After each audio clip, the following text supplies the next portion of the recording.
नमस्कार मैत्रिणींनो, मी Pranita fashion designer या यूट्यूब चॅनलवर सर्वांचं मनापासून स्वागत. मैत्रिणींनो, आजच्या व्हिडिओमध्ये आपण बोटनेक ब्लाउज डिझाईन बघणार आहोत. तर मैत्रिणींनो, अगदी छोटासा काठ वापरून आपण बोटनेक डिझाईन बनवलेली आहे आणि त्या डिझाईनमुळे ब्लाउजला सुंदर असा लुक आलेला आहे. मैत्रिणींनो, बघू शकता आपण ही डिझाईन बनवलेली आहे.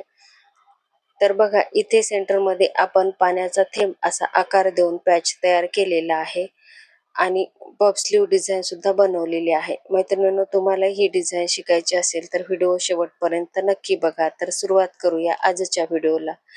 आता इथे आपल्याला गळा बनवण्यासाठी आपण इथे गळा रुंदी घेतलेली आहे 3.5 इंच आणि गळा उंची घेतलेली आहे 3.5 इंच. आपण इथे बॉक्स तयार करून घेतलेला आहे आणि त्यामध्ये गोल गळ्याचा आकार देऊन घेतलेला आहे. आता खालच्या साईडने आपल्याला डिझाईनचा आकार देण्यासाठी आपण आपल्या आवडीनुसार कमी जास्त आकार देऊ शकतो. तर बघा, इथे मी पाण्याचा थेंबाचा असा आकार देऊन घेणार आहे. तर तुम्हाला जसा आकार पाहिजे, तुमचा काठ जेवढा आहे तेवढा तुम्ही इथे आकार देऊ शकता. तर बघा, आता खालच्या साईडने आपल्याला इथे आकार द्यायचा आहे. तर बघू शकता, ह्या पद्धतीने इथे आपण आकार देऊन घेतलेला आहे. आता जसा आकार दिलेला आहे तसा आपल्याला इथे कट करून घ्यायचा आहे. साधारण आपण 8.5 ते 9 इंचाचा असा इथे आकार देऊन घेतलेला आहे. आता इथे आकार देऊन झाल्यावर बघू शकता, इथे गळ्याचा आकार किती सुंदर असा तयार झालेला आहे. आता आपण इथे अस्तरवर कट करून घेतलेला आहे. आता ब्लाऊजचा मेन कपडा घ्यायचा आहे. ब्लाऊजचा मेन कपडा सरळ ठेवून त्यावर आपल्याला व्यवस्थित असं इथे अस्तर ठेवून घ्यायचं आहे. शोल्डरच्या बाजूने आणि कमरेच्या साईडने दोन्ही साईडने अस्तर व्यवस्थित करून अगोदर कमरेच्या साईडने आपल्याला इथे शिलाई टाकून घ्यायची आहे. कमरेच्या साईडने शिलाई टाकून झाल्यावर आपल्याला इथे गळ्याला शिलाई टाकून घ्यायची आहे. तर त्या अगोदर इथे आपल्याला टाचपिन लावून घ्यायचे आहेत. टाचपिन लावल्याने कपडा घसरत नाही आणि शिलाई टाकायलाही सोपं जाते. त्यासाठी टाचपिन लावणं खूप गरजेचं आहे. तर बघा, दोन्ही शोल्डरला आणि सेंटरमध्ये अशा आपल्याला इथे टाचपिन लावून घ्यायच्या आहेत. टाचपिन लावून झाल्यावर आपल्याला इथे गळ्याला एकसारखी शिलाई मार्जिन ठेवून शिलाई टाकून घ्यायची आहे, जेणेकरून गळ्याची फिनिशिंग व्यवस्थित येईल. यासाठी एकसारखी शिलाई मारणं खूप गरजेचं आहे. तर बघा, जसा गळ्याचा आकार आहे तशीच इथे शिलाई टाकून घ्यायची आहे. जिथे कोण आहे तिथे आपल्याला टंचन उचलून घ्यायचं आहे आणि कपडा फिरवून शिलाई टाकून घ्यायची आहे. यामुळे आपल्या गळ्याचा जो कोन आहे तो अगदी परफेक्ट असा येतो. त्यासाठी ह्या पद्धतीने इथे शिलाई टाकून घ्यायची आहे. त्यानंतर आपल्याला इथे टाचपिन काढून घ्यायचे आहेत आणि एक्स्ट्राचा जो कपडा आहे तो कट करून घ्यायचा आहे. शिलाईच्या बाहेर जेवढा कपडा आहे तेवढा आपल्याला इथे कट करून घ्यायचा आहे. आता मध्ये आपण डिझाईन तयार केलेली आहे, त्यामध्येही जो कपडा आहे तो आपल्याला इथे कट करून घ्यायचा आहे.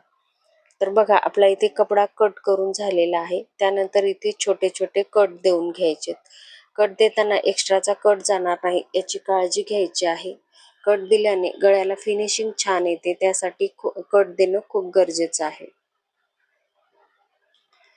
आता कट देऊन झाल्यावर आपल्याला व्हिडिओ दाखवल्याप्रमाणे हा कपडा पलटवून घ्यायचा आहे. ब्लाऊजचा मेन कपडा आणि अस्तर दोन्हीही व्यवस्थित करून घ्यायचे आहेत.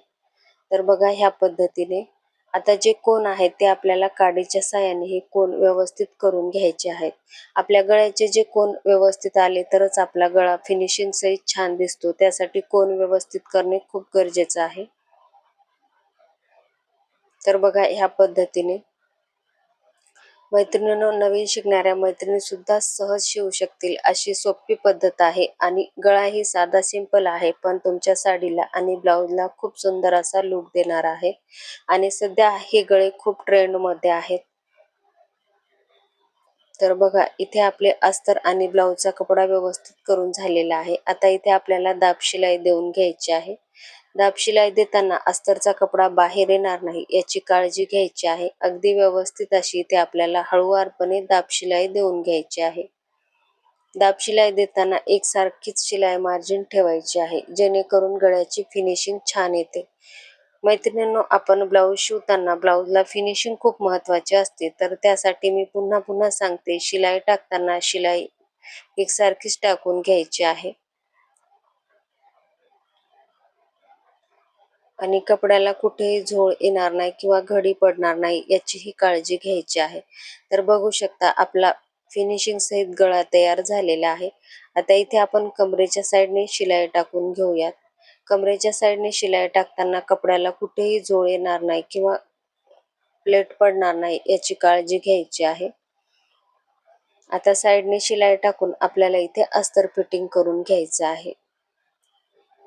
मैत्रिणींनो, आपण ब्लाऊज कट करताना अस्तरवर परफेक्ट माप काढलेला असतो आणि ब्लाऊजचा जो मेन कपडा असतो तो एक्स्ट्राचा ठेवलेला असतो.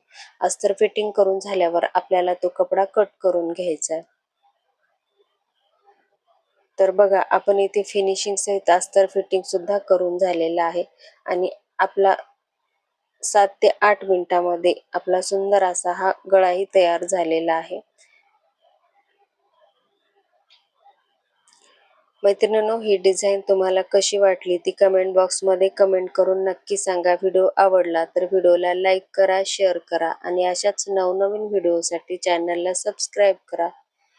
आता इथे आपला मागच्या साईडचे जे टक्स आहेत ते आपल्याला इथे टाकून घ्यायचे आहे. टक्स टाकताना आपल्याला शोल्डरचा सेंटर पॉईंट घ्यायचा आहे आणि 4.5 ते 5 इंचावर आपल्याला टक्स टाकून घ्यायचे आहेत. हे टक्स टाकताना खालच्या साईडने अर्धा इंच आणि वरनी मोळता असा इथे टक्स टाकून घ्यायचा आहे. तर बघा, टक्स टाकून झालेले आहेत. आता आपल्याला तयार करायचा आहे पॅच. तर बघा, हा छोटासा काठ आहे तर त्या काठापासून आपण सुंदर असा पॅच तयार करणार आहोत. ह्या पॅचमुळेच आपल्या ब्लाऊजला सुंदर असा लुक आलेला आहे. तर बघा, एक्स्ट्राचा जो कपडा आहे तो कट करून घेतलेला आहे. इथे थोडीशी शिलाई आहे तर तीही आपण इथे कट करून घेऊयात, जेणेकरून आपला अर्धा ते 1 इंच असा काठ वाढणार आहे. तर बघा, इथे शिलाई काढून झालेली आहे. आता इथे अलीकड ब्लाऊजचा मेन कपडा आहे त्याचाच कपडा उरलेला आहे, त्यावरूनच आपण इथे अस्तरही लावून घेणार आहोत. तर बघा, आपल्या ह्या डिझाईन मध्ये पूर्ण पॅच बसत आहे.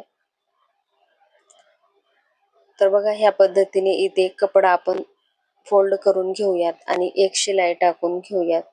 इथे वेगळं अस्तर लावण्याची गरज नाही. हाच एक्स्ट्राचा कपडा आहे, आपण त्याचंच अस्तर सुद्धा तयार करणार आहोत. आता बाजूने जो कमी जास्त कपडा आहे तो आपण इथे कट करून घेऊया. आता वरच्या साईडने आपल्याला दुमडून घ्यायचं आहे. हा कपडा आपल्याला अगोदर पलटून घ्यायचा आहे आणि वरच्या साईडने इथे दुमडून घ्यायचा आहे, जेणेकरून ह्या कपड्याचे धागे दोरे निघणार नाहीत यासाठी. तर बघा, ह्या पद्धतीने आपल्याला वरच्या साईडने दुमडून घेऊन एक शिलाई टाकून घ्यायची आहे. दोन्ही साईडने व्यवस्थित असं दुमडून शिलाई टाकून घ्यायची आहे. तर बघा, इथे शिलाई टाकून झालेली आहे. आता आपला तयार झालेला गळा ह्यावर ठेवून आपल्याला इथे शिलाई टाकून घ्यायची.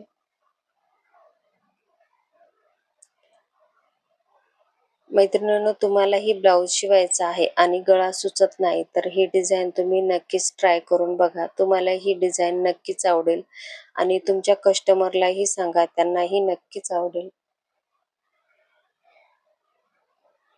तर बघा, वरच्या साईडने आपल्याला असं लॉक करून घ्यायचं आहे आणि खाली एकसारखी शिलाई मार्जिन ठेवून व्यवस्थित फिनिशिंग सहित आपल्याला हा पॅच लावून घ्यायचा आहे. तर कुठेही कपडा कमी पडणार नाही अशी आपल्याला इथे शिलाई टाकून घ्यायची आहे.